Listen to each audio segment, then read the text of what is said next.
broadcasting live out of a basement in Appleton, Wisconsin. You're tuned into Fox Cities Core on WCZR Code Zero Radio. We're the show that gives you an opportunity to call in and be a part of the show. Our call-in line is 920-358-0795. Core. Frank Anderson is a versatile creative force, donning multiple hats. He's an animator, director, author, musician, historian, and presently Frank is a part of a new surf rock band called Zebra Mussel. He's also a member of a super group called the Know-It-All Boyfriends, who are set to play next month in Madison, Wisconsin for Joey's song. I'd like to welcome Frank Anderson back to Fox Cities Core. How are you doing, Frank? Wonderful. It's good to have you. Wonderful. I have coffee. I have an Elvis, Vegas era mug. You've been gone for too long. It's good to have you back. By the way, Zebra Mussel's the super group.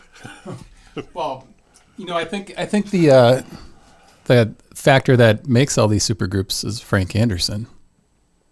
Oh, yeah, well, I'm kind of tagging along, I think. Well, in people that have seen your prior times on the show, this is your third appearance on the show. Yes, take that, Reilly Crow. You were on with Zebra Mussel, and then you also were on. It was almost 2 years ago, I think. Which it was quite a while ago. Yeah, so you've done quite a bit since then. So as far as like where to start in this interview, I mean, we can touch over some of the stuff. I'm going to be focusing on a lot of different parts of what you have going on. But let's start off with talking about Joey's song, which is set to take place next January next month. 6th. It's going to be big, real big. Too many guest stars. It's huge. As the surprise list is as spectacular as the actual guests. But yes, January 6th, raising money for a wonderful cause. And we have the Bangles. We have a Cowsill. We have Soul Asylum. We have... Give me the list. You want the list? All right, I'm going to give it to you. It's a long list. Gail Greenwood of Belly, Kay Hanley of Letters to Cleo. They're dangerous. They're so good. They're dangerous. And then you mentioned Debbie Peterson and Vicki Peterson from the Bangles. Debbie and Vicki Peterson, yeah. Dave Perner from Soul Asylum. Yeah. Well, the whole hee-haw gang, all of Soul Asylum. And we've got this year Ella Feingold, Gina Volpe from Lunatics. Portugal the Man. Fleshed out. There'll be more of them this time. Yeah, Laura Jane Grace is there this year, formerly of Against Me, the Nielsen Trust, and I think that Rick Nielsen is going to be there this year. Rick Nielsen will be there. I think last year he was supposed to be there and got sick or something came up. Yeah, he couldn't make it. Cheap Trick's been having health problems. 250 nights a year on the road since 1974. How do you do that? Yeah, that's a lot. Well, I was lucky enough to see you perform at this last year, and it was a great show. And it was what I really loved about it was seeing you up there performing with some of like bands that I love, like Soul Asylum, Portugal the Man. And I didn't know who they were. I really didn't. They said you know. Butch told me before they went on, they want you to play with them.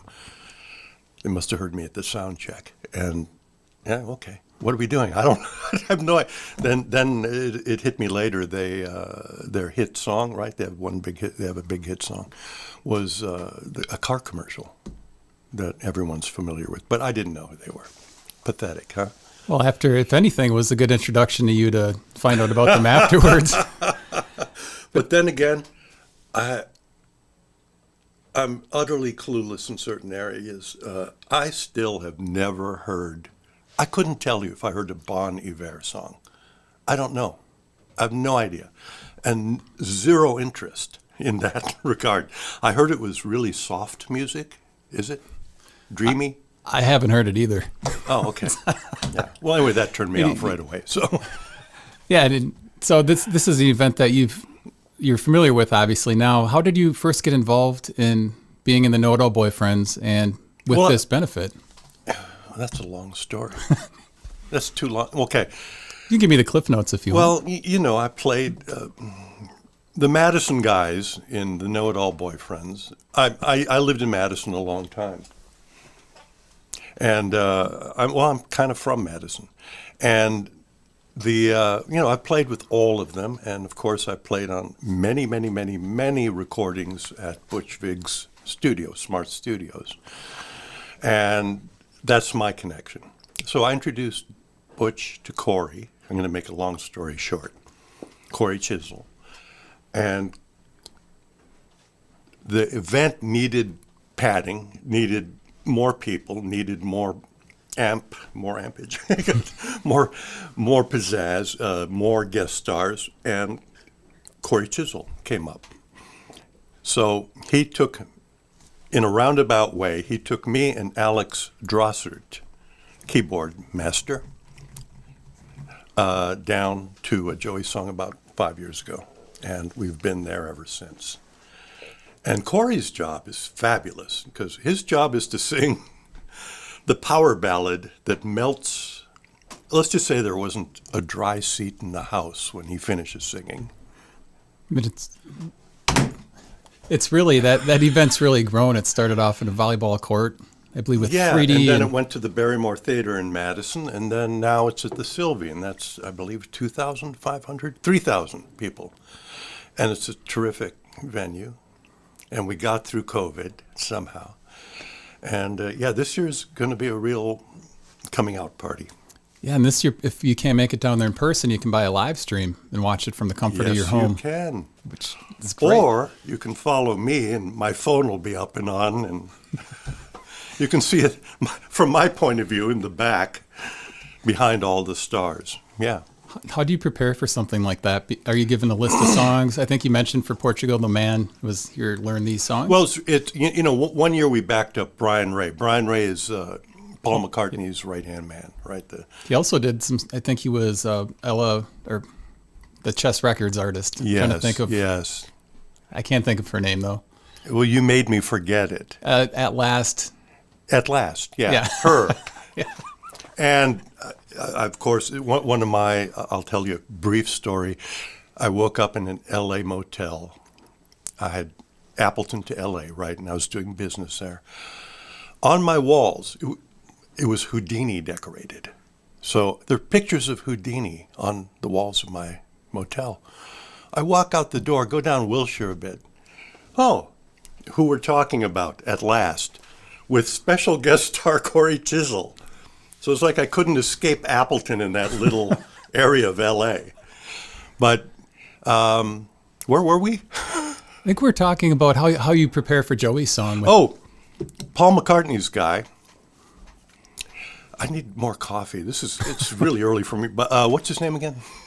Brian. Where were we? Brian Ray. Brian Ray.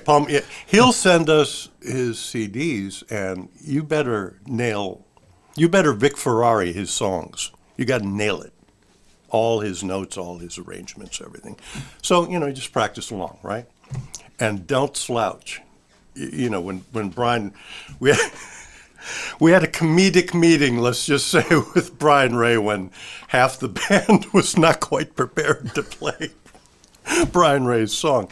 But that's what happens. So it's either that or it's something we all know and we can do. I mean, we've all played so much, it just comes naturally, right? But the main thing, though, is, like with Soul Asylum, I know their tunes, so it's no big deal. But with someone like Brian Ray, or I should have known, with Portugal the Man, they have arrangements, and you better be on it. And you were up there for a good portion of the night. You're sort of like the Know-It-All Boyfriends are kind of the house band, and then you'll get I think Soul Asylum did, was it 3 or 4 songs last year? Yeah, that was fabulous. It was great to see Butch up there drumming for them. Yeah. And you and Alex up there because, of course, Butch worked with them on, their album with Misery on it. And yeah. It was really good to see that. There's kind of a history there, yeah. So if people are looking for something great to do, Joey's song. It's great. It's fun. And our host, once again, is the famous Charlie Behrens, who kills every time. Yeah. Manitowoc Minute. Manitowoc Minute. Everybody loves the Manitowoc Minute. So since we're talking about Joey's song, your relationship with Jay Moran, where did that start? Where did you guys meet? We've known each other since Smart Studio days. His band, the Obros, very talented guys. They're kind of like the house band for smart studios. So each guy, has, well, actually, they're all multi-instrumentalists. They played on a lot of records, and as did I. And together, that's how I got to meet them and know them. Butch is from another era, my era, which is way before smart studios. And there's that bunch. So there's two Madison bunches. There's that bunch, and then there's Jay and the other guys. And there's also on what do you call percussion. Pie. James Cowan. His history is insane, and you got to have him here on this show. I'd love that. You got to talk to him. I mean, it really is insane. It's there's this Jamaica connection. There's this ska, reggae, rock steady, drum beat aficionado connection with those guys.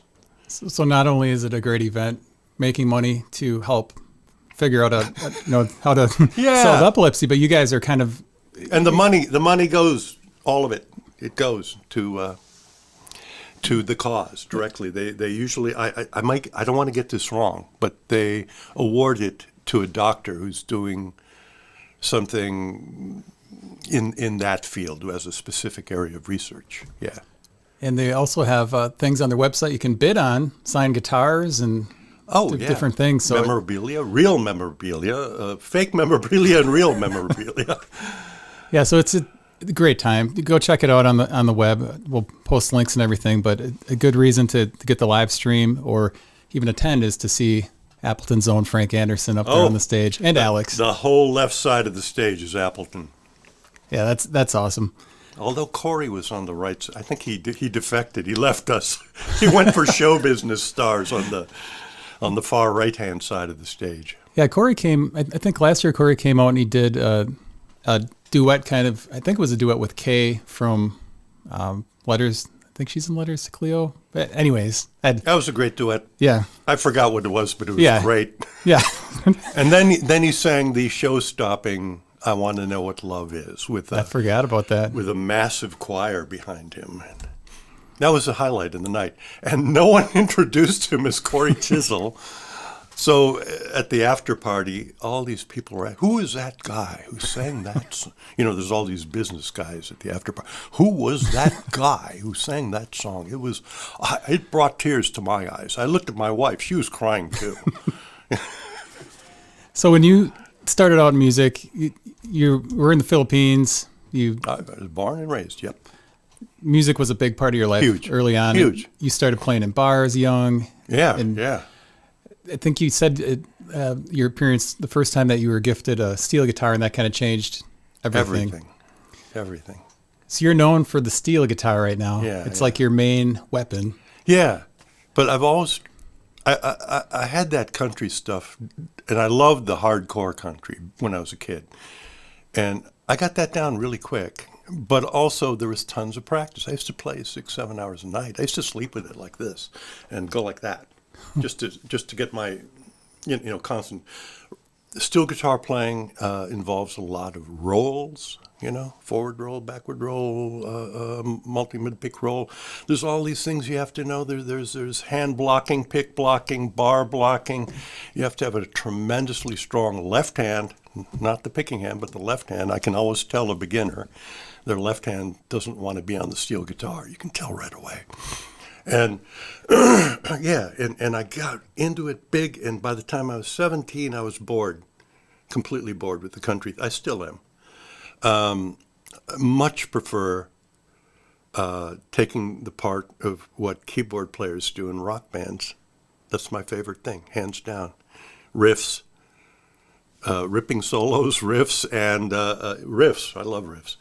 And so I was playing with a band at that time in Madison that was very popular called Buzz Gunderson. Did I mention this before? You touched on it. Yeah, well, we were insanely popular for about a year. That's when I met Butch Vig. And his band was not popular because they were too far ahead of the curve. We were like the curve, and they were way ahead.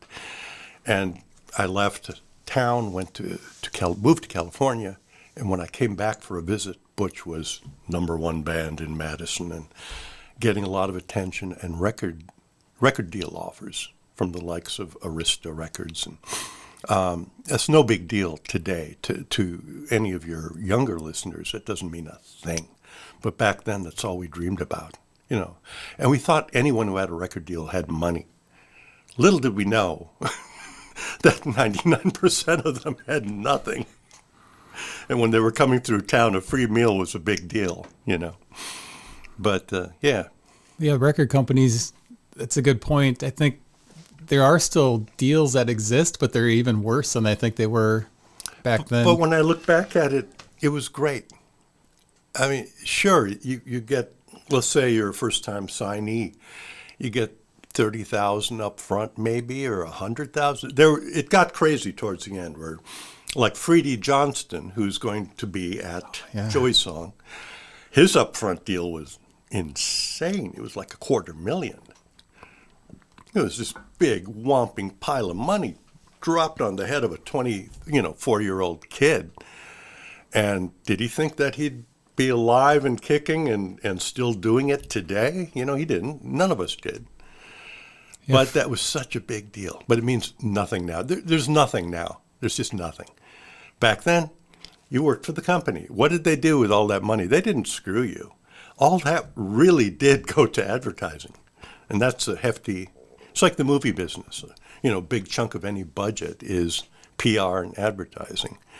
And I learned the hard way, don't go anywhere without PR. Don't go anywhere without someone doing the lead work for you. And don't go, my greatest advice at a bar in San Francisco, there was a singer called Eddie Money, and his road manager looked at me drunkenly and said, I wouldn't walk out the front door anywhere without a hit song. You know, and that was back then. So you're going out, you're making the same amount of money then as you are now. I won't go on my usual thing about how going on the road is just stupid. It's fun if you're with a good group of friends and it's like an adventure. But nowadays you're sleeping on the floor. We didn't sleep on a floor. We slept in cheap motels. But now they're sleeping on floors or couches or, you know, that's rough business. So and you can't make your money. That's the only way you can make money. And you can't make money unless they know who you are, because you're in this pay scale, right? You're still in the $150 to $300 pay scale down here. And the next step up is really big. It's a lot bigger. And getting there is almost, what do you got? You know, you got to have a hit song. And I don't mean a hit song like Top 40. I mean, was it placed in HBO? Was it placed on a Showtime show? Do people know it? Is it a theme song? Just some kind of something to get the machine going. Do you feel that that's where things have kind of moved in the last 20 years, is now you've got to get your songs and licensed and in shows and stuff, because really that's all anyone's doing. They're called syncs. And that's the only word I hear at Mila Music. Got any syncs? Getting any syncs out of that? You know, from the people who are out on the road and doing all the suffering. And to get to that point, you need to know people that can. You need to be lucky as hell. Yep. You need, even knowing people doesn't do it. And here's the other thing. This is huge. Advice. Never carefully record anything. Let it rip. Let the stones fall where they are. Kick out some outboard machinery so that it buzzes and sounds weird. Every sync, if you notice it, has a very distinct aural quality. It sounds like they all sound like they're from the Twilight Zone. I just saw Slow Horses, and Mick Jagger does the opening. Well, listen to that theme song. Listen to it. The opening is so tweaked into Weirdland, it's an immediate grabber, you know, when you're watching. It's not carefully recorded. It's not, so carefully mixed. And, you know, screw that. Quantitized and all those other words. Everything, yeah. Well, let's take a step back from the music. When did you get into film? Because that's a huge part I of your failed life. at music, so I couldn't get out of the, you know, sure I could go on the road with anyone, but that didn't pay anything. And I hate the road. I wouldn't go on there.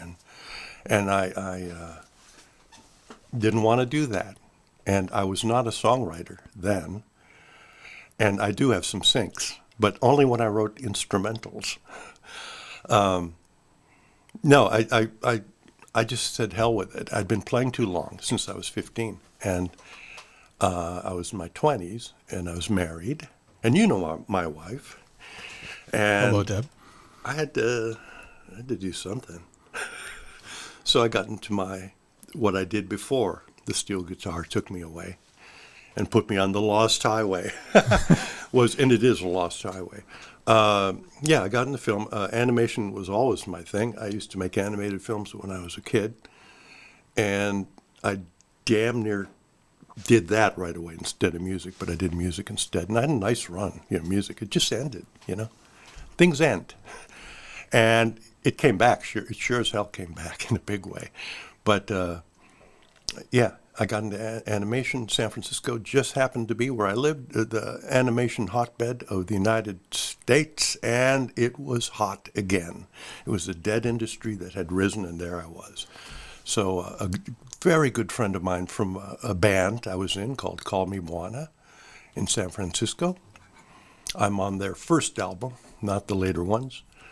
There's a difference in the sound. He asked me if I would animate a car commercial. And I boldly said, sure, not knowing I kind of knew what it entailed, but it was insane. That was the ink and paint days where you painted cells. You draw, you flip the drawings to test them, because you can't do it any other way. And then you figure out the timing of the whole thing, besides imagining it, and then you ink and paint it on cells. And it takes an hour to do one cell. And I had about 100 cells to get done, so it's 100 hours, or more than that. Anyway, we got it to the studio just in time, produced it, and that was it, and my career started. And I did really well after that. I ended up directing national commercials and doing, Coca-Cola, McDonald's, Butterfinger, Skittles, Hershey, all the big ones, and Budweiser, you name it, whatever was in the 90s. So we talk a lot about a musician hearing their song on the radio, but what is it like to see? Every night, no matter what city I was in or here in Appleton, I went, oh, I worked on that. But what's it like? No one knows you did it. That's what it's like. So there's a gratification of just seeing it. You look up and you kind of grin, but nobody knows you did it. Would you kind of try to solicit people's opinions on it? Hey, I did that. No, I didn't. Because it was every night. My Butterfinger one I did with Bart Simpson, I was on every night. It was on every day. You could see it was anywhere I went. TV store, whatever. Van Vrede's. Whoa, it's on 14 screens. But they're ephemeral and they're all over the place for a little while, and then they're gone forever. YouTube brings them back. Yeah. It seems like work you have to be really focused and dedicated, yes. Because the amount of time that you're mentioning goes into each frame is crazy. Well, the stupid part, I think I burned myself out because I did it all by myself. Usually, I had studios later, support, but most of the time I did it all by myself. I did. I remember the Sears campaign where we had to imitate that Rudolph the Red-Nosed Reindeer. Red News. I'm slipping in messages to your listeners. Yeah, and then animation, and I did stop motion too, by the way. Stop motion and traditional animation. Traditional animation died, suddenly, like Toy Story. Boom, it's over. This ain't happening again. It's just over. It ended. So I had to figure, I had to think ahead. And go, okay, I want to be a live action director. I was deep enough in the business to be able to transition to live action director, and I did that. I directed a lot of rock videos in the MTV days. Care to tell us some of the titles? You don't have to if you don't want to. They ended up usually on a Sunday night show called 120 Minutes. They were all alt rock. That was their best show. You're damn right it was the best show. The Cosmic Psychos from Australia, you know them? They were... I haven't heard of them. Butch produced the Cosmic Psychos, and we did one of their videos, Dead Roo. Dead Roo, about killing kangaroos. Do you have like a portfolio of all the stuff? No, I don't. I never did. I never did. I had to have a new, back in those days before you could put it up on the internet, you had to have a new reel every 6 months. You had to have something new. And if you didn't, your career would start washing away. You just had to be new. You got a new look for me? What do you got? I already saw that. I don't want to see that. And so I had to do, one has to do free jobs and invent them, to create new looks, to sell that look, to be able to get a commercial that may, and these commercials paid very well back in those days. Well, they still do. National commercials do.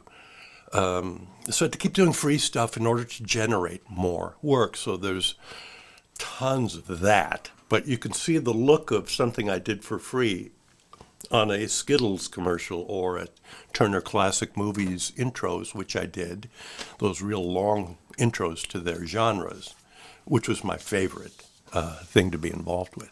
Well, and you said you worked on some stuff with HBO. Recently. Yeah, that's Sure, exciting. with my son. We did Martin Scorsese produced, and he's in everything. It's early, people. Ethan Hawke directed. Yes. The Last Movie Stars, 8-part HBO series. A year ago it appeared. It did really well. And, we did, my son and I did animation bits. What they needed was a long animation segment that looked like it was done in 1969. Well, go back to some old kind of techniques to do that? Or did you use modern? Well, no, use modern too. But I know what it looks like. And through me, my son really knows what it should, texturally, how it should look like.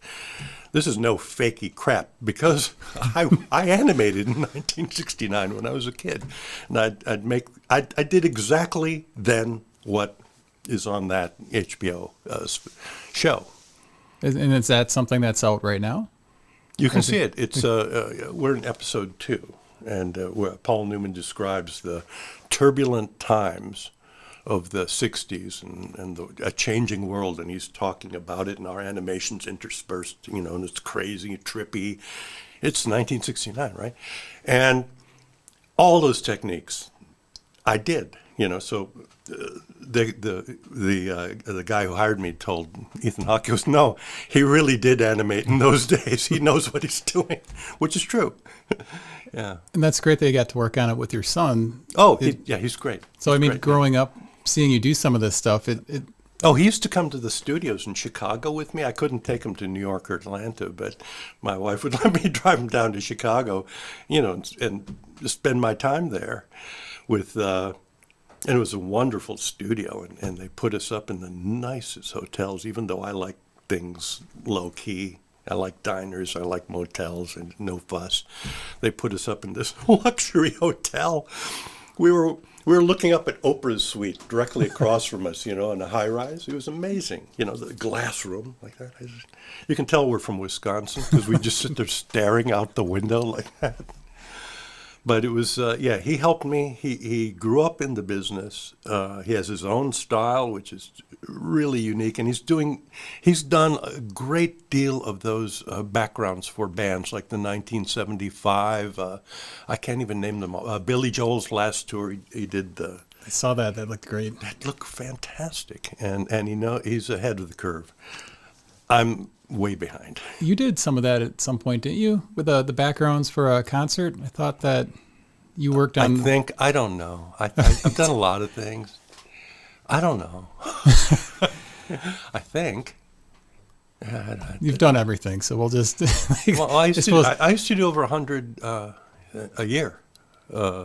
So it's like projects. Like you said, one thing onto the other and get it done and move on to the next. Yeah. And people come up to me sometimes, hey, Frank, remember that project we did for... No, I don't. Just, you finish it, you move on. That's it. It's kind of like a life lesson. You finish it, you move on. And you also you co-directed the Life of Reilly, which with my longtime friend and guy I've done business with forever, Barry Polterman, and he edited. Our company produced and co-produced and edited American Movie, the famous American Movie. I think some of your listeners might know. It's a great movie. Yes. Well, our group shepherded that along to its fruition and its big damn deal opening at Sundance, and it's become its own cottage thing ever since then. We had a question from Tunnel of the South, 1768, who is in Australia down there, but he enjoyed the last time you were on talking about the Life of Reilly. Oh, yeah. And he wanted me to ask if you had access. Well, first of all, he wondered if you could share some more about Charles, some more of your insight from spending time with him. Mm-hmm. And he also wanted to know if you had access to the episode of Johnny Carson where Charles recited the passage from Hamlet. Yes, I saw it. It exists. Actually, that episode is like the Holy Grail for Life of Reilly lovers everywhere. By the way, its 20th anniversary is coming up, and we are re-releasing it. We pulled it, but we are re-releasing the Life of Reilly in all its glory, and there's a lot of glory. It was the second highest reviewed film of the year. It just hit a wall because Charles died and he could not go on the road. See, once again, PR. Who's your front man? Who's doing all the PR? Well, ours died. And you could tell he was sick during the production and he was starting to fade. But boy, did he put everything he had into that final moment. Those 3 nights on stage that we spent with him.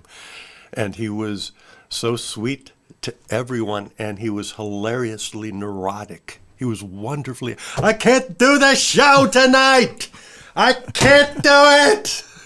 Okay, Charles, let's make you a Manhattan, and we'll, it was, I'm flooded with the torrent of memories. You have to get specific, otherwise I'm all over the damn place. And you said you shared the last moment he was ever on stage, walking off stage, because you were standing right next to him. I was standing right there with the camera, and he leaned, he said, thank you for being here, and thank you for smiling. I smiled the whole time, I think I was smiling because we had brand new HD cameras that they used on Star Wars, and my shoulder was in horrid pain. The thing was just... It was like having a steel guitar on my shoulder, 80 pounds, and for the whole show.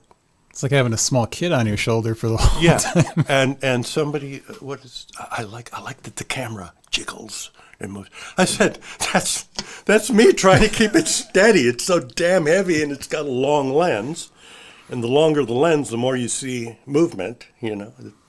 So over those 3 days that you were filming, was there pressure, like if you missed a shot? Because it's not Well, Barry Polterman edited it. That took a year. I mean, it really was, well, not a year, but it took a lot of time. And he somehow stitched together. One night, Charles flubbed the show. And, he couldn't, it went in a lot of directions. and he put together all this footage and somehow made it feel like it was one smooth night. But it's not really as a film of, most people haven't seen it. We had great numbers on Netflix when it came out. We had a lot of viewers. So it was originally on Netflix. Yes. No, this was not some fly-by-night stitch your pants movie. It was a real movie. And it is a real movie because there's huge sections in it that we had to produce later. And my favorite part of the movie is when Charles is talking about growing up. Did I do this story before? He's talking about his first school play, right? And we show black and white footage of his first school play. But I shot that here in Appleton with kids, and we made a whole production. And my daughter is in it, and they dressed in their period clothes. They look like 19th. People to this day say, "Where did you get that footage? How did Charles get you that footage? You know, was it from his mom?" And of course not. They were poor. Nobody had cameras in the 1930s or 16 millimeter cameras, and you had to be very wealthy to have one at that time. And I just recreated it, and in doing so, created a job for myself that went right up to the Paul Newman thing, which is recreator of historical footage. That's accurate recreator of historical footage. So much so that the lawyers can't tell. That is crazy. Yeah. So, I mean, when you're lawyers, yeah. When you're recreating something that, obviously, we talked about the thing you did recently for HBO, but you've got so much experience with also being a fan of old film. Oh, unbelievable fan. So when you were, this is my whole life. When you're a fan watching those films, was it going through your head back then? Like, I wonder how they filmed this. I wonder what their technique was. Sure. And my uncle was a director. He was much, much older than me. I was young when our paths crossed, and we never worked together, or I wasn't even old enough to work in the business when his career was going. So, but I was in Wisconsin, and he was in L.A. But he worked for Desilu, and his name was Alan S. Lee, and his real name was Adolf Sievert Lee, and that's Norwegian. He had to change it in World War II. But he directed one film. It's called The Desert Raven, which we had a showing of quite recently, and it was wonderful. And that was a national release in the drive-ins in movie theaters in 1965. But he worked in commercials. He worked out of Chicago. He worked in Hollywood. He had a wonderful career. But I remember visiting him in Hollywood, and those were big deals, big damn deals. You know, I got to meet some of the Beverly Hillbillies and things like that. That's long ago. I'm a little slow on this comment. Len Nelson said, Frank is a real treasure. We're lucky to have him and his talents in our community. I completely agree. How nice. How kind. Well, I'm glad Appleton will have me. It's my favorite place I've lived ever. So the Life of Reilly, just to close that conversation, for the 20th anniversary, we can expect to see some kind of re-release. Would we see that on Netflix again, or is it going to be? Of course, it'll be it came off of streaming. We pulled it. You know, it was still streaming, and we just pulled it. And all of a sudden, the price of the DVDs went into insane country. You know, I don't know if anyone paid $250 for a DVD, but that's what the price rocketed to. A little economics lesson of scarcity, right? But are you going to do any re-editing of the film? No. There might be looking back 20 years, interviews, things like that. So you guys might go do the circuit again, the promotional circuit for it. Well, I did not mind that. That was fun. And the question I kept getting was, can you imitate him? You know, all these Charles Nelson, and you know, I'd do it, and I can. It's a little early now, but maybe 2 more coffees, and I'll give you a full Charles Nelson Reilly. But up close, you know, having dinner with him and hanging out with him. But did he share like any other stories with you that maybe aren't public knowledge? Oh, there's so many, but they also involve profanity to a high level. Charles was always on the Game Show Network at the time, right? And I go, Charles, do they pay you? And he took me to his garage, and they paid him in television sets. His garage had like 18 large screen analog, you know, not even it wasn't HD World yet. Those big, bulky, big screen tube TVs, just stacked end to end. I said, that's it? You know, he's on the Game Show Network every day pulling numbers for them, and they gave him a TV set every year. So at his home, did he have any memorabilia from his? Everywhere. That had to be fun to Everywhere. kind of look at it. Sid and Marty Krofft from the shows he did, Lidsville, right, which he hated, and him and Johnny Carson, but most of it was Broadway because he was a big, big Broadway star, and he had a popular hit from Hello, Dolly. He was in the original cast, and no one today, I don't think, Hello, Dolly burst upon the scene like the Beatles. It had that kind of energy. Same year, too, 1964. Charles was, that was his last show, I think, yeah. He started with Off-Broadway, and then he went to Bye Bye Birdie, and then, hit, Hello, Dolly, Hollywood. And where were we? We're talking about Charles Reilly being at his house, seeing the memorabilia. His stuff, Broadway, and he was an opera director of note. In fact, a professor here at Lawrence in Appleton has won the Charles Nelson Reilly Director Prize 2 years. Isn't that funny? Well, I'm looking forward to that 20-year release. We talked about Joey's song. Is that Charles Nelson Reilly? Who's that guy? Something Brown Live. I'll have to check it out later. I can't Looks really. like Charles Nelson Reilly from here. It might be Willie Nelson. Oh, well, okay. He's wearing glasses. I got you.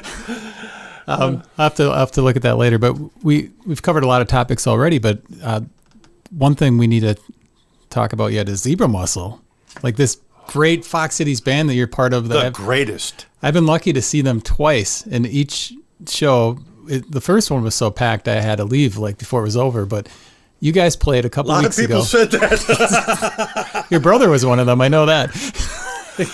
I told him to back up because we're loud.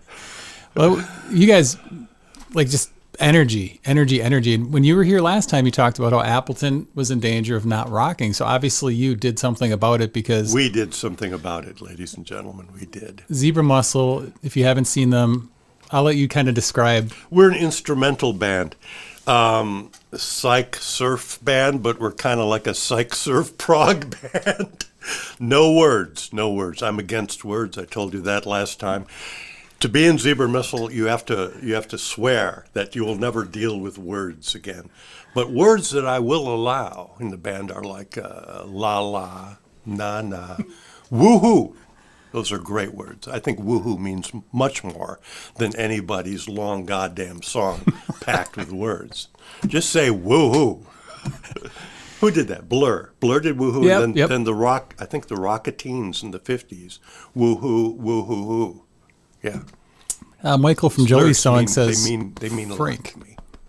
Who says what? Michael from Joey's song says Frank, and then a bunch of exclamation points. So hi, Michael. Michael. So Zebra Muscle, and it makes perfect sense now. When the band was on here, you guys talked about the band. You said you guys are against words, against singing. Makes total sense. You guys are singing with your instruments, and you've got some effects, I think, on your steel guitar. Do you have effects on it? Wait, it sounds like singing. So now I understand why you don't need.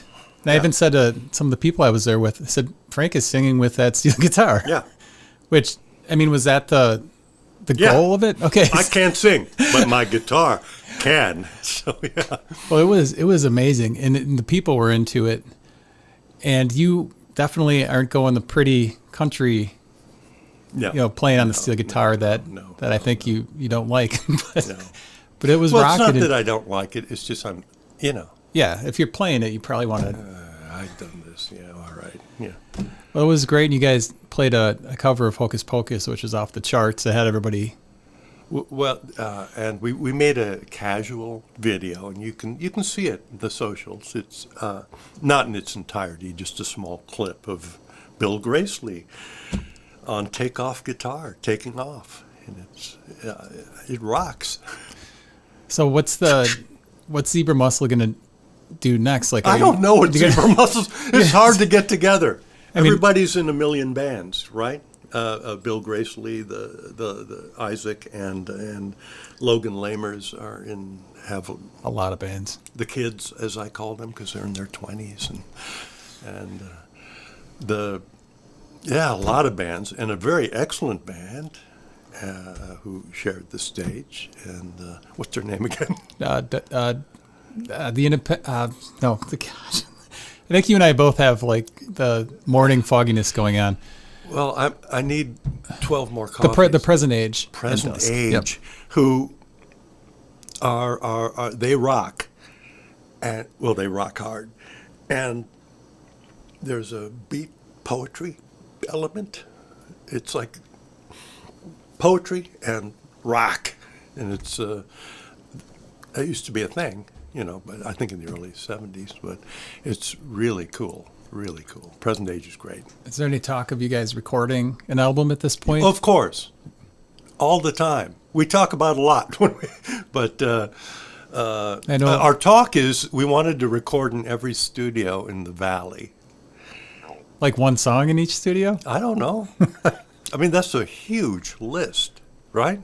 And there's Patrick and Jeff at Honeytone in Neenah, who are in love with sound more than anybody I've ever met in my life.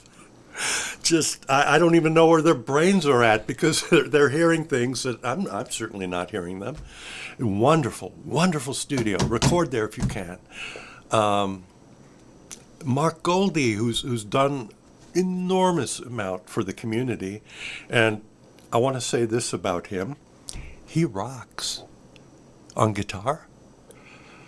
I saw him do I'd never heard him play guitar before. He was always out there adding keyboards to various, and he tore up this solo, killed me. It was great, just great. And Amos who I think is just being nice to us. I don't know if he really wants to record us. Oh, Crutch of Memory. I really don't know. So Crutch of Memory, which is fantastic. We're so lucky to have them here in town. It's huge. Tenement, wow. It's just Tenement, Dusk. It just goes on and on and on. Visiting bands, visiting artists from different cities come there, and it's Appleton's amazing. Well, I think if Madison, they don't have that. I think if people are watching and they haven't heard Zebra Muscle, there's not a whole lot you can go and proactively see right now, except that clip you mentioned on the socials. But really looking forward to it if you guys do an album, and then if you have a chance to see you guys play live, which I don't know if you have any shows. No, you don't have any currently. No. We're hard to nail down, but we are nail downable, but it's hard. Yeah. So since we're talking about studios, let's kind of switch a little bit of gears, I guess, and talk a little bit about the Smart Studio story again, which you were a part of. Yeah. Last time you were here, you talked about how when you were at driving down to Madison for the film work, Butch might need somebody and he'd call you up, and maybe somebody needed some pretty steel guitar or some accordion or something on a track, and you would just show up. I did play accordion on legendary Killdozer. Killdozer. Yeah. Yeah. Wow. Those were fun days. I was right in the middle of my animation career, and I made quite a few recordings. I never counted them. Wendy Schneider, the director, and I tried to count them because she logs and catalogs everything and does such a thorough job.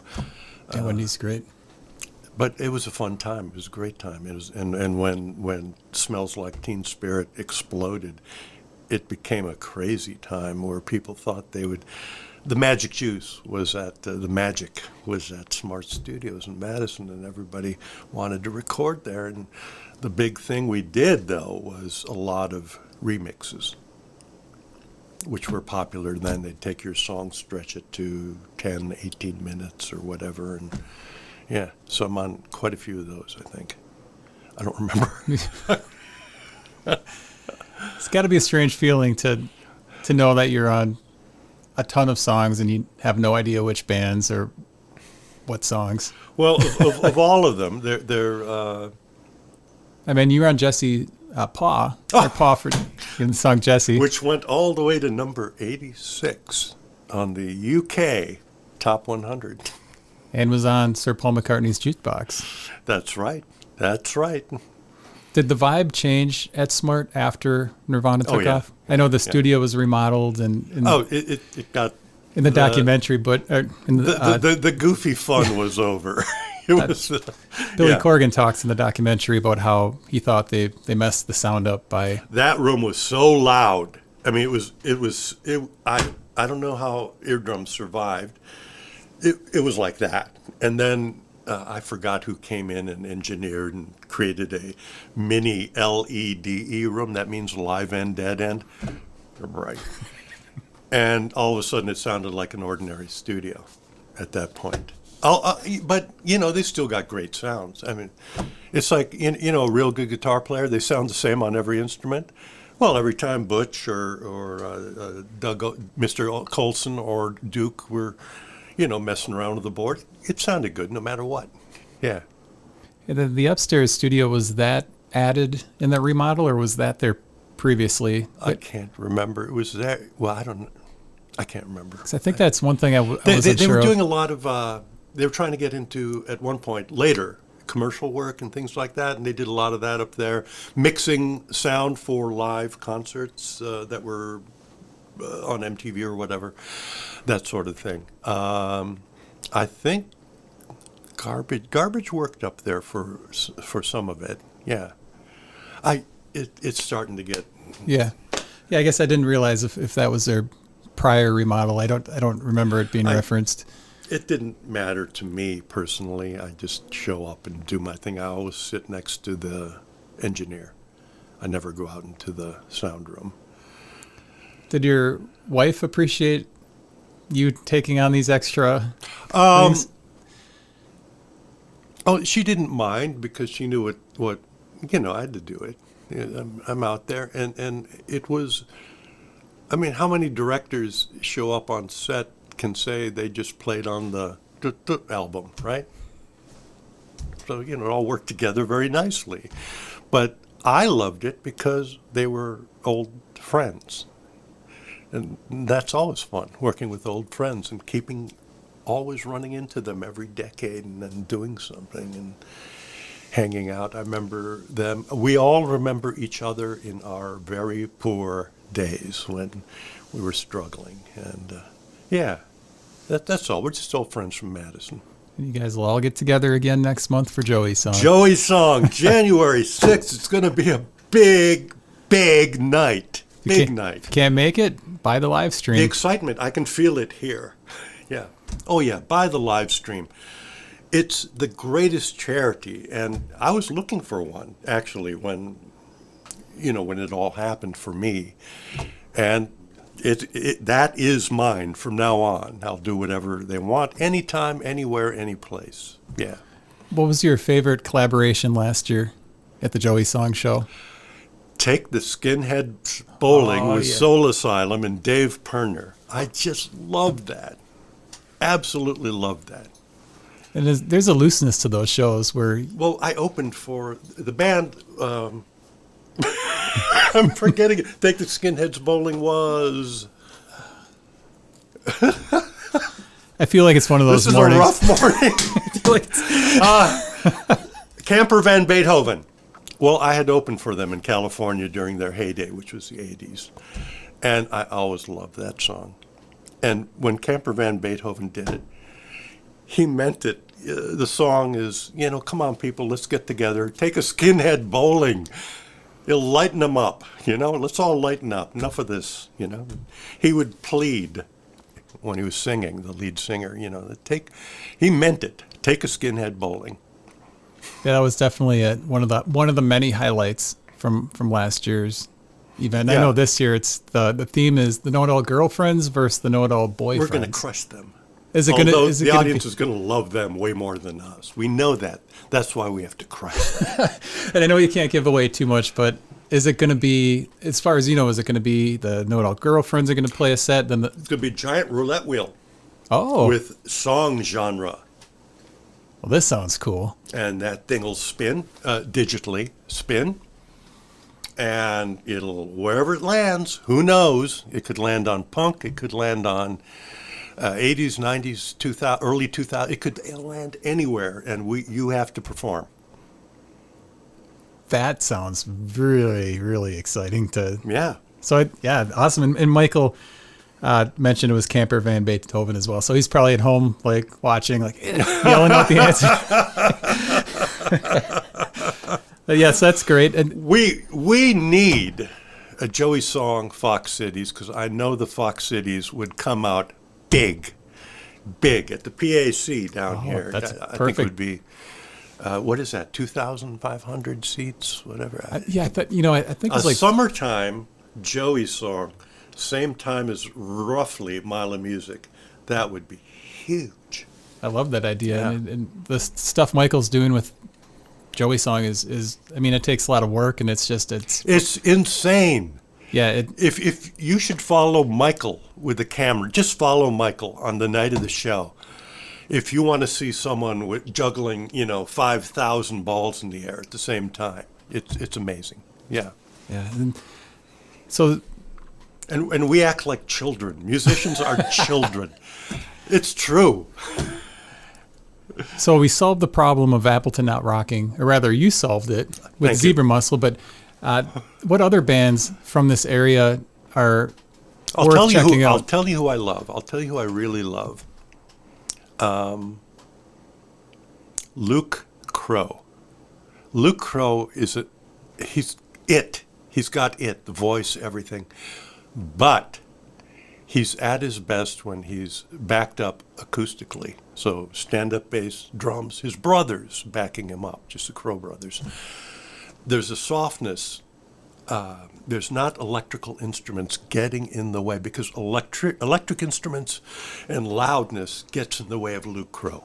He's rocking, but he's rocking on a lower level of sound, a kind of almost, I won't say he's like the Violent Femmes, but in that realm of sound, he is so great. His voice has nuance, tremendous nuance. Electrical instruments smash that nuance, break it to pieces. He becomes ordinary when he has this big rocking band. He becomes special when you hear his idiosyncrasies and the way he plays guitar. Self-taught, natural, just I hear nothing like it. One thing I hear way too much of in the Valley is people, YouTube learners. They can do the lead from that song. They can do the lead from that song. They can lead, I grew up in the Philippines, which is nothing but copy bands. I got news for you. There's a nation with 1 million guys who can do the Larry Carlton solo from something or other in the 70s better than you. So my advice always to guitar players is screw that shit. What can you do that's you? What haven't I heard before? What's weird? Reach inside yourself. Finger exercises are boring. No one cares. Can you touch people? And can you do it your own way, not somebody else's way who's gone down that road before you? Because, well, that puts you in another realm of entertainment. You're in the, high-paying corporate band, the party band, where you get what you pay. You want that. Some people like that. And, we need more of that. Luke Crow is that. He's original in every possible way. Great voice. Luke Crow. The Wishbone Breakers. I'm sorry, his band's name is The Wishbone Breakers. The Wishbone Breakers. And by the way, for all your T-shirt needs and your rocking T-shirt needs, hoodie, whatever, they can print anything at all. Go down and see Loretta at Amano Print House. I almost didn't bring this up, Frank. Maddie Day has a solo album coming out, and you worked on a music video for that. Maddie Day rocks. Maddie Day rocks in a way no one rocks. Maddie Day brings it. Maddie Day. My video for Maddie Day, it's going to be the greatest video ever. Those are some big words. I'm backing him up. And you've heard what he's announced the release shows, one in Green Bay, one in Appleton. Oh yes, the video will be ready for the release show. Any hints on how it sounds, the music? It's fantastic. It rocks. It's the old phrase, it leaps off the vinyl. It leaps off the vinyl, they used to say. Maddie Day has that quality. And he's so personable, and he's an entertainer. He's wonderful. So I can't say enough about Maddie Day. This is recorded by Sam and Alex, our fourth fabulous musical production center. Mark Goldie snuck one in right before before I was going to end the show. He wants me to ask you about Captain Crunch. Yeah, I animated one of those. Was that just frame by frame again? That was hand-colored, hand-animated. Yes, it was. Yes, it was. But I wasn't the director on that. A lot of jobs, I was just, I'd get one character, and I'd get all his dialogue. So I got, the captain was my guy for one. And same with Butterfinger and Bart Simpson. I did Bart Simpson, but there were a billion of those, right? And there are a lot of these, what's that, the little doughboy, that's stop motion, Pillsbury. And that was a job you handed down. You kept getting handed down. The director of Nightmare Before Christmas, whose name I remember him. Tim Burton. No, he's not the director, just the writer. Anyway, he had them all. And then one of his guys, animators, had them all. Then they kept divvying them down. What? I just took a picture of you, Frank. Oh. Can I say something about Len Nelson? Yeah, absolutely. Len, fabulous accordion player, the real deal. I'm talking polka music, my favorite music, by the way.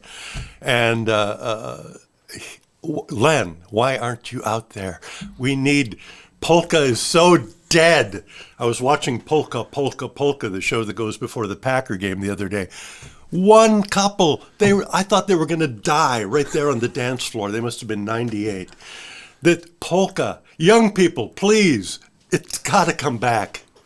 What are the chances you think it will come back? 0. But Len, great accordionist.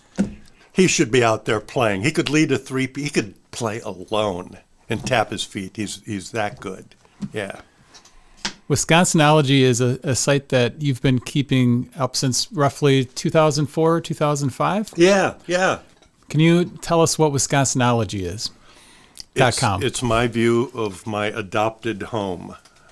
Well, I shouldn't say adopted because my ancestors have been here since 1820, but, and my whole family's here and everything, but I was not born here.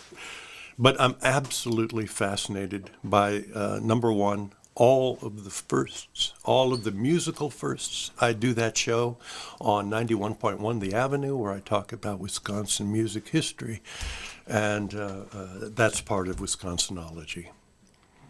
And a big part is where I moved to when we came from the Philippines, which is the Kashkinong Prairie, which is roughly east of Madison, southeast. And it's a rolling hills area, and it's also known as tobacco country. That's Wisconsin's tobacco country. And every member of my family, most of them, cousins, relatives, all were farmers, and they were in tobacco. Yeah. So on the main page of Wisconsinology.com, you've got a painting that you actually created. Yes. Yeah, if you go to Wisconsinology.com, a painting I did, which is in the, I believe it hangs on the wall of Corey Chisel, either him or Aid, and it is of the Goose Island Ramblers, who achieved notoriety and fame. They'd been a band for 40 years when I was a kid, and they were a trio. And you can see them right on that page. That's how they look. They're standing in a Norwegian cemetery in front of a huge tobacco field, and in the tobacco field is my mother and her brothers doing the hard labor of tobacco harvest. And behind is a train and tobacco sheds. And that is, that's one of my favorite paintings that I have done. I only paint Wisconsin subjects. That's it. But the Goose Island Ramblers were a huge influence on me and how I play, very much. George Gilbertson, the fiddle player in the painting, was a hero of mine when I was 13, 14. And I'd go to see him. My dad would take me to see the Goose Island Ramblers play. They were very popular in the Madison area. They became nationally known because they preserved a unique, original musical style known as Norwegian polkabilly. And what that is country music meets barn dance music meets Norwegian fiddle music, which was huge here. Wisconsin was once known as the kingdom of fiddlers, and they were all Norwegian. And Smokey George, he would play a showstopper, the Orange Blossom Special, right? A lot of people don't know that today, but back then, it was a huge song. It was a huge fiddle number. It's insane. And it would turn the bar upside down. Well, Smokey George could do the last full chorus. He played like this, of Orange Blossom Special, talking to the audience. One of the guys in the band would bring a pitcher of beer, and we were waiting for that moment. The song has a train beat, you know, so it's going, and we're waiting for the chorus. It's a 1-4-5 chorus at the end. Guy comes up with a pitcher, holds it above. We're cheering mad. Will he drink the whole pitcher of beer while playing the final chorus? And lo and behold, it would lower, and they'd kick into the final chorus, and place went ape shit, and I was just stunned. That's showmanship. Can you drink a pitcher of beer and do this incredible solo at the same time? You know, it was amazing. And he'd finish the last drink right on the beat of the final note. You know, bum bum bum bum bum bum bum bum bum bum bum. So that's my musical. That rocked harder, and I've seen every band, rock band. I've seen them all. That rocked harder than anything I saw, and that's what I mean by rocking hard. You play polka hard, you're rocking hard. And the best polka bands back then were the slightly younger ones, because you could tell the older ones, their beat would slow down over the years. You know, instead of going, and that's not really a polka beat. That's just a two-step. But by the time they were in their 50s, it was, you know, and you know, what the hell's wrong with you people, you know? But that is the Goose Island Ramblers. That's Smokey George Gilbertson and Bruce Ballerud, who played accordion and was absolutely brilliant. Absolutely brilliant. You can see them on YouTube, I believe, but they were my main inspiration as a kid. So, like, if you had to gauge the best, like, handful of rock bands that you saw back in the day, can you name some of the names of some of the larger bands that you saw? Like, I mean, we're talking when I was in high school, Cheap Trick was my favorite band, period. Absolutely, period. I didn't last long in high school. I left. And that was the time Cheap Trick was building up. You could see them every single night of the week anywhere. You know, you drive to Dodgeville, go see them. You drive to Beloit, go see them. You drive to Milwaukee, go, you know, some bowling alley, right? And they were rocking, and they were so fresh and new because they played 2-minute songs. And we were so, I'm from the tail end of the baby boomer generation. I don't relate to what they relate to. You know, they had the Vietnam War, late 60s, blah, blah, blah, which was an interesting time. But I didn't come of age till the late 70s. And Cheap Trick was our band because they played short songs. And the previous baby boomers, they listened to, you know, jams where things would go 20 minutes and they'd sit on the floor and just look up and go like that. Well, we wanted to dance. Disco was big then. I have nothing against disco. I love it because I love bands you can dance to. To me, that's the biggest thing. Are you sharing your music? You know, they say, "Oh man, we're sharing our music cerebrally." Ah, shut up. If they're not dancing, you're not playing. It's that simple. And Cheap Trick, oh my God, they were so good. And we knew they were going to be huge. I loved them. I loved the Jay Giles Band in the mid-'70s because they rocked so hard, and they delivered and delivered and delivered and wouldn't stop delivering. This is the pre-hit Jay Giles Band. This is, they were fantastic before the 80s. I stumbled upon Cream only because my older brother took me to some outdoor festival in Beloit. And, what's that guy? He's Eric Clapton. He's playing with his back to the audience. I thought, what's his problem? What's his goddamn problem? Name them. I've seen them. I saw ELO, where their spaceship came down on the stage. All those Coliseum shows. And by the way, people mythologize Coliseum shows. I went to them because I knew a guy at the Dane County Coliseum, and he'd give me free tickets. They were horrible. They sounded horrible. And here's what they were. You're in the audience. You're like this. And some girl or guy next to you is throwing up violently, And jerk over here is yelling at the guitar playing, is not being as good as Ted Nugent. Rick Nielsen was playing cheap. I saw their first ever Coliseum show. And this guy's going, he ain't no Ted Nugent. There was anger in the crowd. One good Coliseum show was Bruce Springsteen early on. He brought a warmth and a happiness and a good vibe. But most of those Coliseum shows were shit, absolute shit, should not be mythologized. That era was horrible. It didn't have the energy of 60s music, fast forward. It was sludgy. So those older bands that I saw, not Cheap Trick, they were like watching, sludge go down a river. It was just boring. And then Prague. Oh, give me a goddamn break. We're talking like Rush and shit. I know you're a high school drum enthusiast, and you love every little beat he has, and the gong behind him and all that shit. And Spinal Tap finally turned it into a joke, and it was a joke. And now it's mythologized. That's because you weren't there. You're romanticizing it. There's nothing romantic about it. It was awful.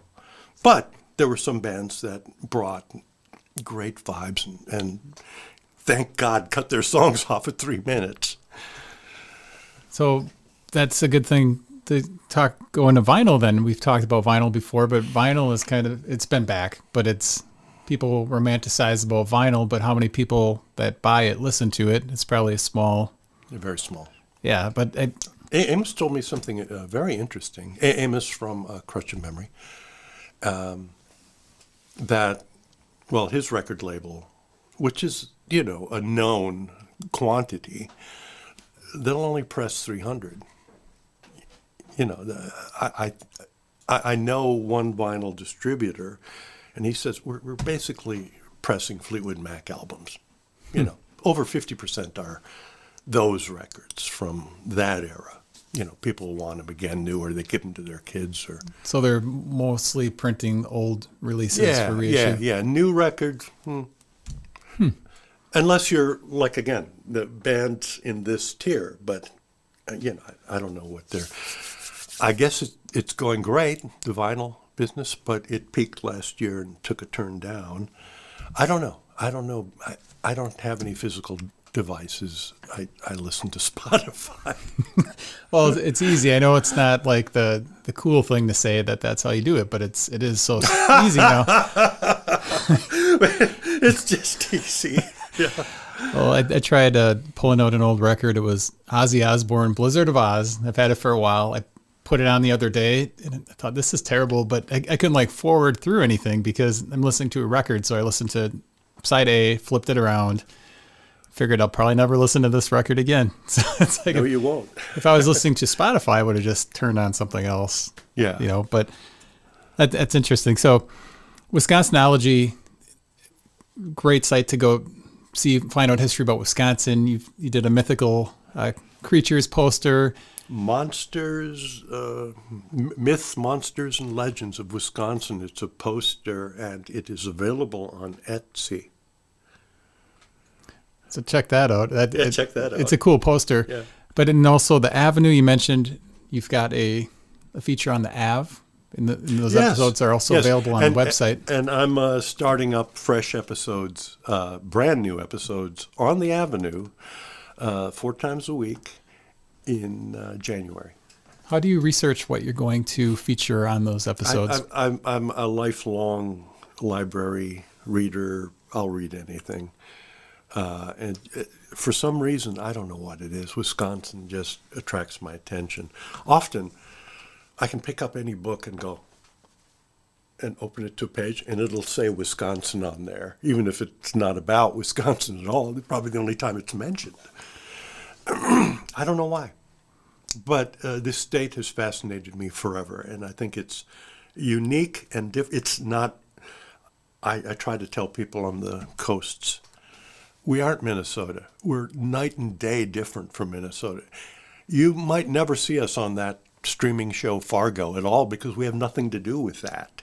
That is, to me, Minnesota and the Dakotas, I mean, they're different. They're starkly different.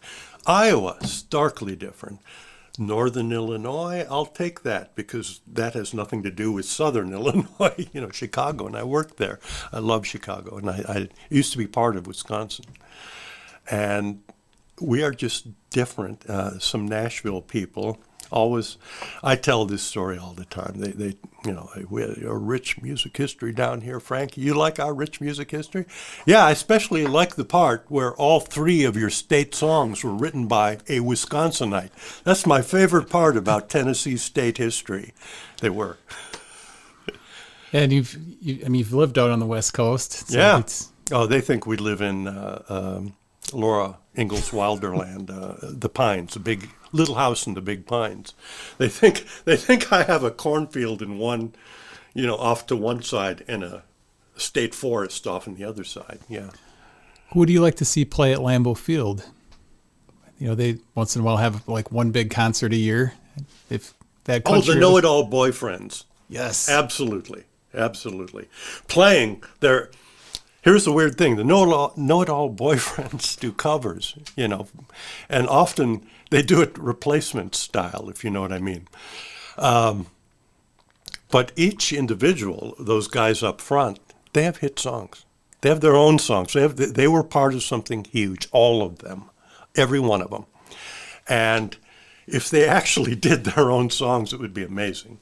And they would have to if we played Mile of Music. We would have to. Because you can't do covers there. Supergroup. Yeah. No, they live in denial.